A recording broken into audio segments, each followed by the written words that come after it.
ตัญญู6เป็นผู้รู้รักการงาน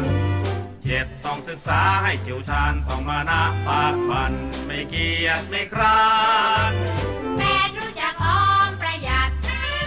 9ต้องซื่อสัตย์ตลอดกาลน้ำใจนักกีฬากล้าหาญให้เหมาะกับการสมัยชาติพัฒนา10ท